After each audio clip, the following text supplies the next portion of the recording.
That saying about how your past always catches up with you, turns out it's not just some old person's warning. It's real. 10 years of marriage went down the drain because of stuff I did before I even met my husband. I'm Erica, 32, and my life just imploded because Benjamin found out I've slept with over 50 guys. Benjamin and I met right after college when I was 22. He was this super sweet, kind of shy guy who was literally a virgin when we met. Meanwhile, I'd been around the block, between 50 and 60 guys, if I'm being honest, which apparently I should have been from the start. I never told him my number. It just seemed unnecessary. What good would come from him knowing I'd been with multiple guys at once, or hooked up with men twice my age in public places, or that time with my ex's uncle? I was a mess back then, but that wasn't who I was anymore when I met Benjamin. The second I saw him, something clicked, and I knew I wanted something real for once. When we started getting serious, he asked about my past relationships, and I kept it vague. A few boyfriends? Nothing special. Not technically a lie, right? I just didn't mention the random hookups. Besides, he seemed so happy thinking we were on somewhat similar levels of experience. His face would light up thinking our connection was this rare, magical thing. Why ruin that? We got married after 2 years, bought our starter home, got a dog, and everything was perfect. I became this whole new person, reliable, faithful, the kind of wife his mom approved of. I even made friends with all the other wives in our neighborhood, playing the part perfectly. Nobody would ever guess what I used to be like. I never cheated on Benjamin. Not even when Jason from my workplace obviously wanted something to happen, or when my ex Ryan hit me up on Facebook. That's worth something, right? I chose Benjamin every single day for 10 years. But apparently, that doesn't matter if you've got a past. All it took was one stupid game night with my college friends, Courtney, Tyler, and Melissa. I should have known better than to mix those worlds. We were drinking, laughing, playing Never Have I Ever like we were still 21 when Tyler said, "Never have I ever slept with more than 10 people." I didn't think and just put my finger down with Courtney. Benjamin looked at me like I'd grown a second head. Then more questions came. Never have I ever had a threesome. Never have I ever hooked up with someone significantly older. And with each one, I answered honestly. I watched my husband's face completely transform. Courtney, who never could keep her mouth shut, saw his reaction and pulled him aside to explain. As they talked in the kitchen, I sat there knowing my marriage was about to change forever. Benjamin's whole thing was finding someone pure like him, not necessarily a virgin, but someone who saw intimacy the same way he did. Special, meaningful, not just something you did with strangers against the wall of a club bathroom. If only Courtney would shut up for once in her life. When they came back, Benjamin wouldn't even look at me. We left immediately, the car ride home so silent I could hear my heartbeat in my ears. Part of me wanted to scream that this wasn't fair, but another part knew I'd messed up by hiding it for so long. Mostly, I was terrified of losing the life we'd built. When we got home, all he said was, "Were you ever going to tell me?" I started crying, explaining that I was afraid of losing him, that I was a different person now, that the past shouldn't matter. He just stood there like he was looking at a stranger. Then he grabbed a blanket and went to sleep on the couch. The way everything unraveled so fast made me sick to my stomach. What was Courtney telling him about the professor I slept with for a better grade? The time I hooked up with a married father of 3? All those one-night stands where I didn't even remember their names the next morning? The next few weeks were a nightmare. Benjamin went through a cycle of icy silence, then bursts of questions I didn't want to answer, then more silence. Was I just some project for you? The nice guy you settled for after having your fun? I tried explaining that he was different, special, but the more I talked about my past, the more distant he became. "Did you ever even love me?" he asked one night, his voice breaking. "Or was I just convenient?" That one hurt. Of course, I loved him, but how do you prove that to someone who now questions every memory you've shared? 3 weeks after game night, I thought things were improving slightly as Benjamin started talking to me about everyday stuff again. Bills, his job, what to have for dinner. It wasn't warm or loving, but it was something. Then I realized what had really changed. He'd stopped caring. There was this emptiness in his eyes when he looked at me now, like I was just someone he lived with, not the woman he once couldn't keep his hands off. Our bedroom became this cold, uncomfortable place. Benjamin started going to bed after I was asleep and getting up before I woke. If I tried to touch him, he'd stiffen like I was a stranger. When we did have sex, which became rare, it was different. Mechanical, like he was just going through the motions. He stopped looking at me, stopped making sure I was enjoying it. Afterward, he'd turn away immediately instead of holding me like he used to. One night, after another session where he barely looked at me, I finally broke. "What is happening with us?" I demanded. "You won't even cuddle me anymore." He stared at the ceiling for so long, I thought he wouldn't answer. Then he said, "I used to think what we had was special, that the way you responded to me, the way we connected was something unique. Now, I know you've done all this with dozens of other guys, some of them strangers. How am I supposed to feel?" "That was different," I insisted. "It was just physical then. With you, it means something." "Does it?" he asked, his voice flat.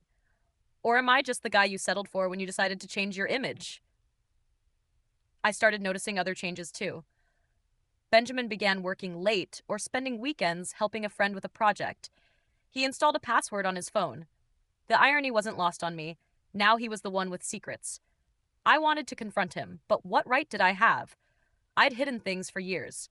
I launched Operation Win Benjamin Back. Pathetic, I know, but I was desperate. I started with the obvious, seduction.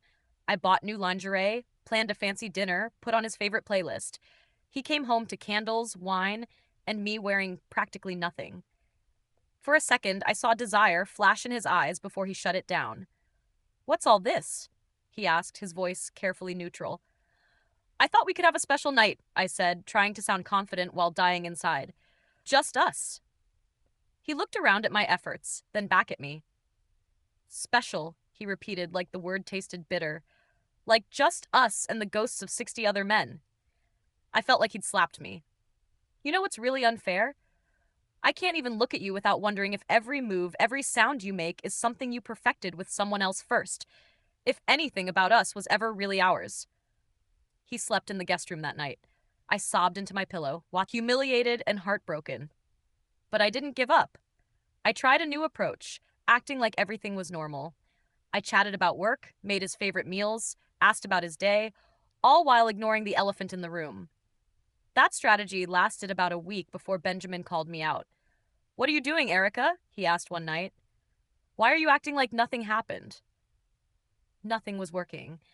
Benjamin remained distant. Our home felt like an Arctic tundra, and I was running out of ideas. Finally, I decided on direct confrontation. "We need to talk about this," I said one evening. "Really talk? Because I can't live like this anymore." We sat at our kitchen table, now feeling like a negotiation table between strangers. "I love you," I started. "That has never been a lie." "Maybe not," he conceded. "But how would I know? What else haven't you told me?" "Nothing. My past is my past. It doesn't affect us now." He laughed without humor. "Except it does every day. It affects how I see you, how I see us, how I see myself. Do you understand what it's like to suddenly realize your entire marriage is built on a foundation of half-truths?" 2 weeks later, I noticed subtle shifts. Benjamin started staying out later. His wedding ring occasionally disappeared from his finger, only to reappear the next day. He took calls in another room, his voice dropping to a whisper. The bathroom cabinet suddenly held a new cologne I hadn't bought him. Small things that added up to something I didn't want to face. I checked his phone while he was in the shower. I know, hypocritical much, but I was desperate. There were texts from someone named Holly. Lots of them. "Enjoyed coffee today. Thanks for listening. You deserve better." Nothing explicitly romantic, but intimate in a way that made my stomach knot. When Benjamin came out of the shower, I was sitting on the bed with his phone in my hand. His face hardened immediately. "Going through my phone now?" he asked, voice cold. "Who's Holly?" I shot back, beyond caring how I looked. He snatched the phone away. "A friend. Someone I can actually talk to." "Talk to about what? About how terrible your lying wife is?" My voice cracked with anger and fear. Benjamin ran a hand through his damp hair, looking exhausted. "Yes, Erica, about how my entire marriage turned out to be built on lies." about how I don't even know who I'm married to anymore. By getting close to another woman, is that your solution? His laugh was bitter. That's rich coming from you. Now you care about boundaries. Now you're worried about loyalty. I never cheated on you, I shouted, jumping to my feet. Never. No matter what I did before, I have been faithful every single day of our marriage. Physically, maybe, he said quietly, but you cheated me out of making an informed choice about who I was marrying. You stole 10 years from me, Erica. The fight escalated from there. I accused him of using my past as an excuse to cheat with this Holly person. He called me a manipulative liar who'd trapped him into marrying someone he never would have chosen if he'd known the truth. Are you sleeping with her? I asked, my voice small. He looked me straight in the eyes. No, but I've thought about it, and I hate myself for that. But I've thought about it. I need some space, Benjamin continued. Real space, not just sleeping in different rooms. I'm going to stay with Aaron for a while. You're leaving? Panic rose in my chest. As he zipped up his duffel, reality finally hit me. Please, I begged, grabbing his arm. Please don't leave. We can work this out. I'll do anything. He gently removed my hand. That's the problem, Erica. You'll do anything to keep me except the one thing that mattered, being honest from the beginning. I was afraid, I cried. Afraid you wouldn't love the real me.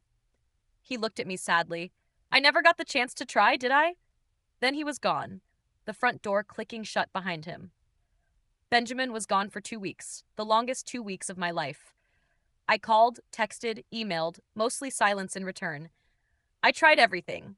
Sent long emotional emails, had flowers delivered to Aaron's place, even drove by a few times.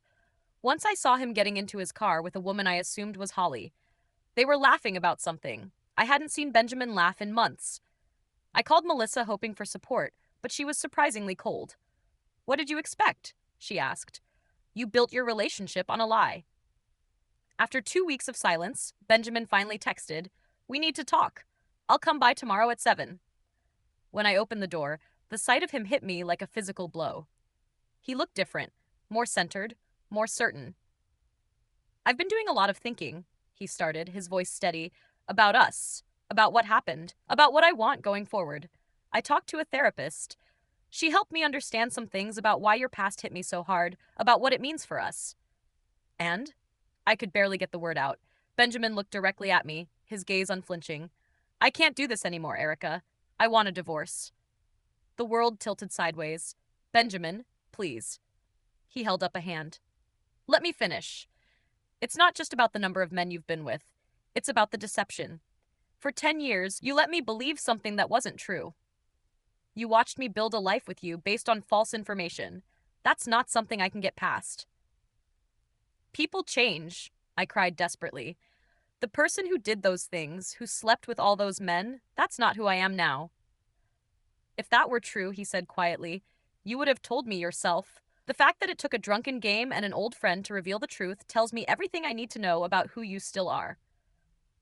And Holly, I couldn't help asking, is she part of this decision? A flash of anger crossed his face. Don't make this about her. This is about you and me, and the fact that I can't trust anything about our relationship anymore. Are you with her now? I pressed, self-destructively needing to know. He sighed. We've grown close. She understands what I'm going through. But no, we're not together. I wouldn't do that. Not while I'm still married. Unlike some people, I believe in honesty in relationships. So you'll be with her after the divorce, I said flatly. I don't know what will happen with Holly or anyone else. Benjamin replied. I just know I can't stay in this marriage. I've already talked to a lawyer. I'll be fair in the settlement.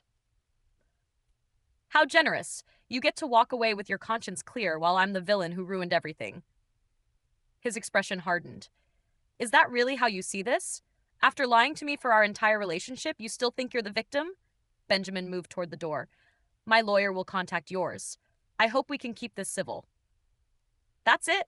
I asked, voice breaking. You're just walking away? He paused, hand on the doorknob. You know what's ironic? If you had told me about your past from the beginning, I probably would have still loved you. It's the years of deception I can't forgive, not the actions themselves. With that final twist of the knife, he was gone again. But this time, I knew he wouldn't be coming back. The divorce proceedings moved quickly. Benjamin was true to his word about being fair. It was like we'd never shared a life at all, like the past decade had been erased.